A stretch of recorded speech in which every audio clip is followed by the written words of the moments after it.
The Philadelphia 76ers seem to continually be raising the bar for what is the most frustrating loss of the season, and tonight's shorthanded loss to the Phoenix Suns may have taken the cake. And I'm looking front and center at Paul George for the man holding the bulk of the responsibility. Now, to Paul George specifically, I've been patient here. I've been a Paul George defender. I still believe theoretically what this guy could be or the fit on this Sixers team, but the production straight up has not been here. That tonight was clear-cut an example of the Sixers team needing him to step up offensively and him straight up not doing this. So I want to revisit the conversations that we have been having about Paul George, but before I dive fully into that, let's just reflect on the loss. 109-99, the final score. Paul George front and center with 13 points, 9 rebounds, and 5 assists. Shot just 5 of 18 from the field. We did get 31 points and 10 assists from Tyrese Maxey, but I won't lie, it wasn't as good of a game as the numbers would indicate there. Played 44 minutes, which is a ton. Shot 11 of 25 from the field there. Shout out to Kelly Oubre, who did ball out today. He finished with 26 points and 11 rebounds. And beyond that, brought a personality, brought a spark,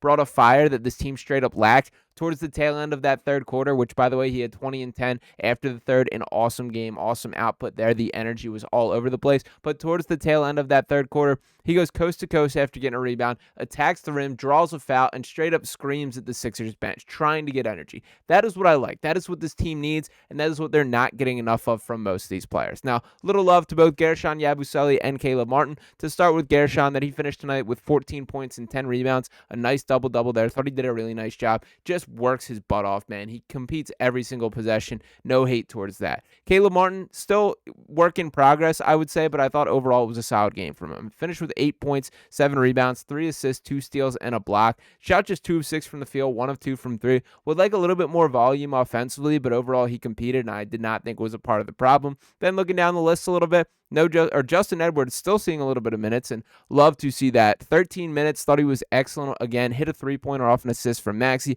Also had 3 rebounds. Adem Bona with some really solid minutes off the bench here. 4 points, 5 rebounds. Was active all over the place. Had 1 block. Felt like much more, and that is it. Just 7 rebounds total. And when breaking down the exact breakdown here, that the Suns bench outscored the Sixers 54-7. And I did highlight the rest of these. The Sixers also shot just 16 of 26. That's 61.5% at the free throw line. So they've now dropped to 14 and 20 on the year. Now, when labeling out my blame pie for this game, when I'm slicing it up and distributing whose piece deserves to be the biggest, once again, I'm looking directly at Paul George. And why I say that exactly is these are the games that he was brought into. Now, for Paul George on the season, what we've seen from him overall, averaging 16.3 points per game, 5.4 rebounds, 4.6 assists, shot 42.2% of the field, 33.6% from 3. I've been pretty sympathetic from Paul for a couple different reasons. Number one, we still have not seen a significant sample size of what this team is actually supposed to look like. Even at the current point of recording this, it's been less than 10 games total that he's played on the floor with both Joel Embiid and Tyrese Maxey. And mind you,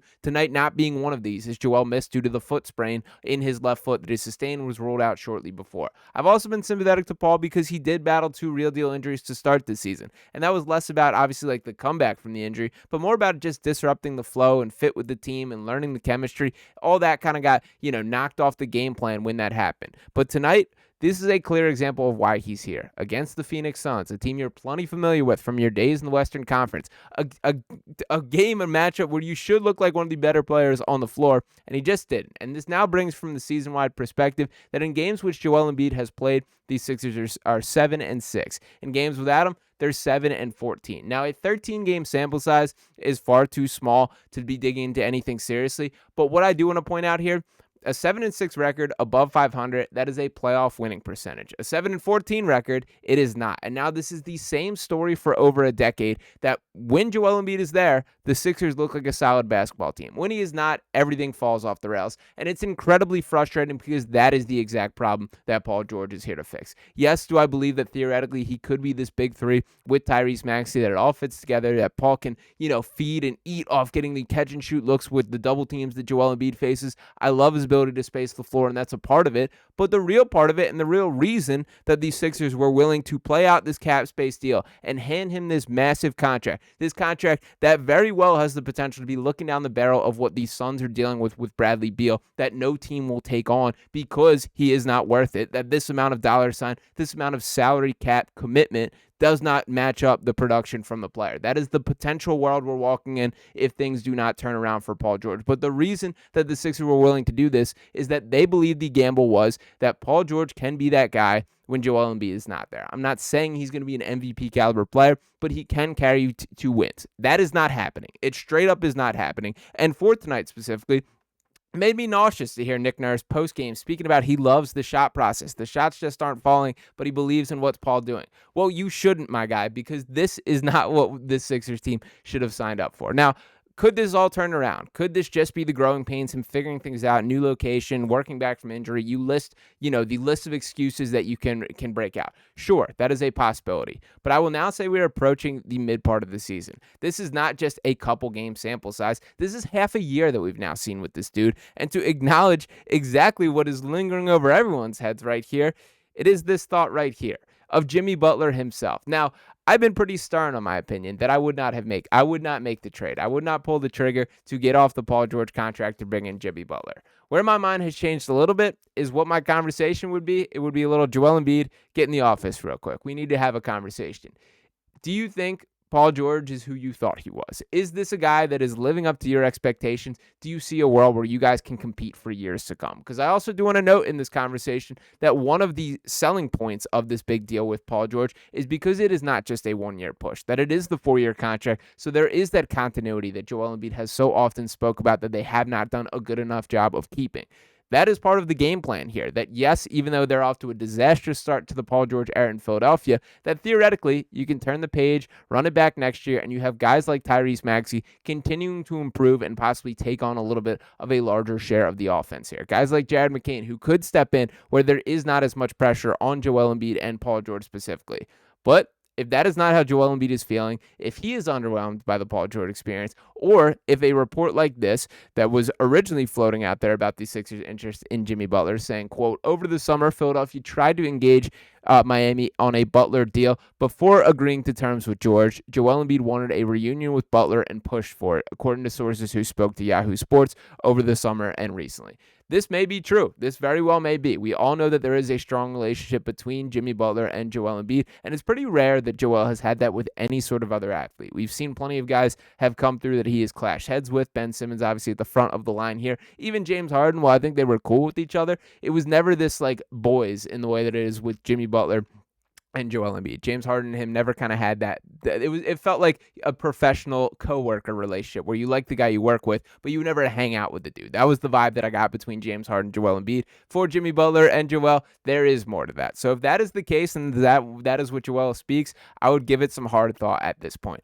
I am feeling less and less optimistic that Paul George can turn the clock back and be that guy. Now, one of the reasons that I've been kind of in favor of this entire game plan is I don't think he kills you in the way some of these bad contracts do. I'll use Bradley Beal as an example once again. He was coming off the bench today, that he was officially benched. The dude making $50 million could not stay in the starting lineup. They talked about what a bad teammate he's been, that they're hoping this is a wake-up call for the professionalism, a bunch of those side of things. I don't have the fear that Paul George is ever going to be that disruptive, which is part of the reason I'm okay with it. My worst-case scenario for this plan is more or less what we're seeing, that he can be a guy who is totally comfortable staying out of the flow of the offense, taking catch-and-shoot looks, and to his credit, Paul has still been excellent defensively. He is a part of this stylistic change in the identity of this team where it is switchable wings. It is these lengthy arms, getting in passing lanes, trapping, forcing turnovers. That is what the Sixers team wants to become. But it only works if there is enough offense to go around as well. That as great as it is, and as much as the phrase defense wins championships is floated out there, you can't win a game 2-0. The Sixers tonight, it didn't look like, and ultimately the game finished far more high scoring than proved to be the case. But if you want to look at the quarter by quarter breakdown here, Sixers had 23 points. The Suns had 16 in the first quarter. Second quarter, the Sixers still held below 25. They finished with 23 then. Their highest scoring quarter was 27 in the third quarter. That is not good enough in today's NBA. It's simply not. And look at the defensive breakdown that happened in that second half, allowing 36 in the third quarter, allowing 31 in the fourth. They were outscored, quick math here, 67 to 53, I believe, in the second half there. That is never going to fly in today's NBA. And I felt like this was very much about the main guys not being the main guys. Paul George, this has to be the breaking point. This has to be the wake-up call. This has to be the down period where you look yourself in the eyes and say, am I still that guy? If you're not, we can send you right down to Miami and have you chill out for the rest of your career. And who knows if Miami is even interested, by the way. There's been plenty of reports coming around about how the Suns want Jimmy Butler, but they're not willing to take on Bradley Beal's contract. If you're the Miami Heat right now, are you looking at Paul George's as that much better? I would love to know the answer to that. But the bottom line is the Sixers still have to find a way to turn things around. These kind of losses happen over the course of 82 games, but it's kind of unacceptable for this Sixers team based on the spot that they have put them in. They used up all their bad losses in the first month and a half of the season. So wins like this, or opportunities for wins like this against a team that had lost 7 of its last 8, just cannot happen there. But unfortunately, that is the exact reality of what this team is facing. So I'm ready to dig in a little bit deeper on those Paul George conversations moving forward. I would love to see him take a little bit of responsibility for tonight. We'll see ultimately what comes out of that locker room, but very frustrated. For my money, this is probably the worst loss of the season, and that is a high bar that this Sixers team just cleared. Let me know what you guys think in the comments, and if you are as frustrated as I am. I do think that I am back on my breaking point to this Sixers team. It felt like they were trending in the right direction. They were scratching and clawing back, getting up the Eastern Conference, and this was one of those, they took a couple steps forward and just fell right down the mountain type of result. So the job is not finished for the season. There's still a lot of games left to be played, but this is exactly what this team did not need at this moment. Once again, appreciate each and every one of you guys tuning in. Make sure you're smashing that subscribe button if you have not already. Drop a like on this video. Drop those comments below. I'll be back talking to you next time right here on Sixers Digest. Peace.